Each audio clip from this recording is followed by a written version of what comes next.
Hello, Gordon here, and today's Facebook Live I've called Happy Birthday Ollie, because it's Oliver Hardy's birthday today. Born on the 18th of January 1892, so that would be 127 he would have been. So yeah, born in 1892, and interesting to look at the stories of people from way back when in the entertainment industry. And I don't know if you've ever noticed before, I like stories about goal achievement and how people got to if you're a big famous comedy actor and you like comedy, you think, well, how did he get there? What steps did he take? What route did he take? So he had a difficult upbringing, one of 5 children. His father died less than a year than he was born. One of his older brothers drowned and Ollie pulled him out of a river, but he was dead.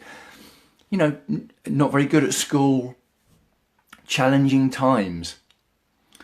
But his mother recognised that he had a love and quite a good voice, so he sent him to one of the schools he was sent to in Atlanta, and he had singing and drama lessons.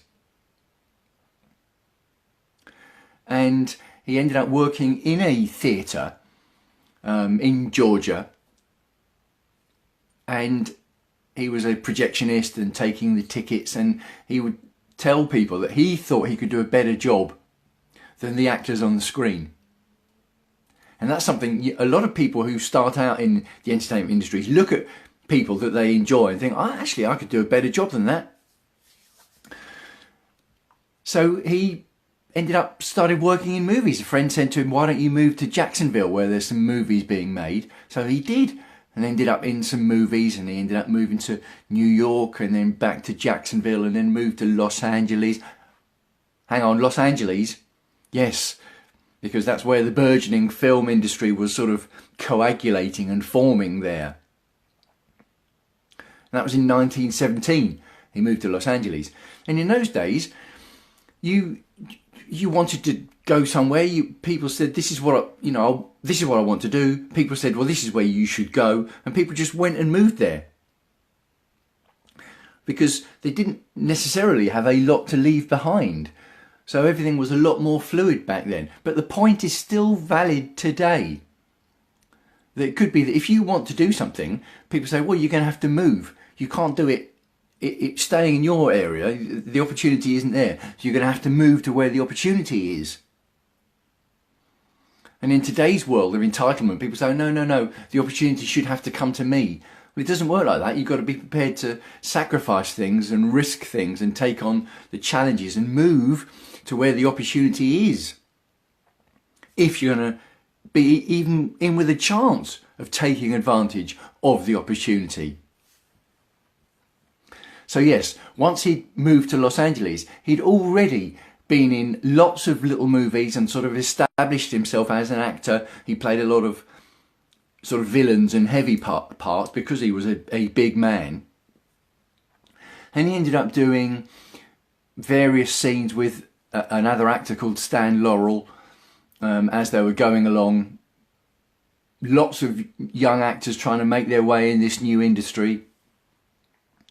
And the producer realised, I think it was Hal Roach, that there was a good reaction when Ollie Hardy was playing scenes with this other chap called Stan Laurel.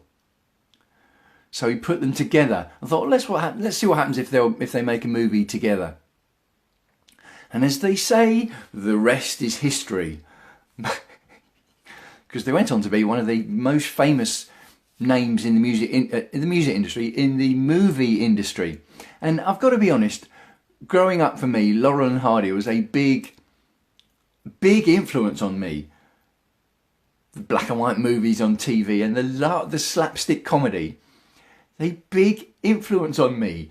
And some of the looks that Ollie, some great looks that Norman Wisdom would take from Laurel and Hardy, and Bruce Forsyth would use the look to the camera that Ollie did. He would have his double take. He would have the slow burn, and that Ollie would look right down the camera lens at the viewer with indignation, anger, frustration or resignation, quite often when he was having a load of water or a set of bricks falling on his head.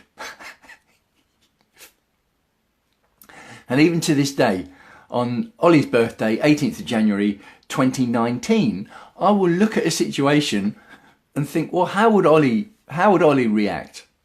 How would Stan react? And I've got to be honest, I'll think of a little moment from a Laurel and Hardy film, at one of their many, and it will make me laugh today. And you know, they say laughter is the best medicine. Laughter really is a tonic. It helps in life.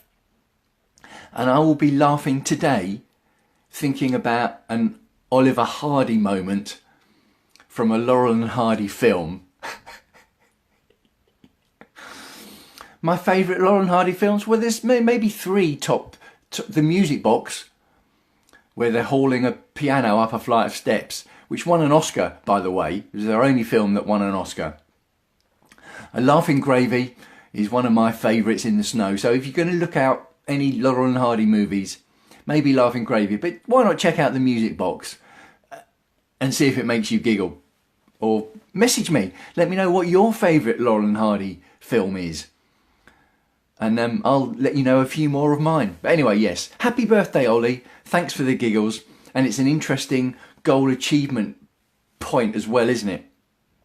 About he was putting in following the classic goal achievement formula. And you can find out more about that, by the way, at my Transform Your Life Now programme at transformyourlifenow.com. Hope all is well with you. Signing off for now. Wishing you as ever health and happiness, and I'll speak to you again soon.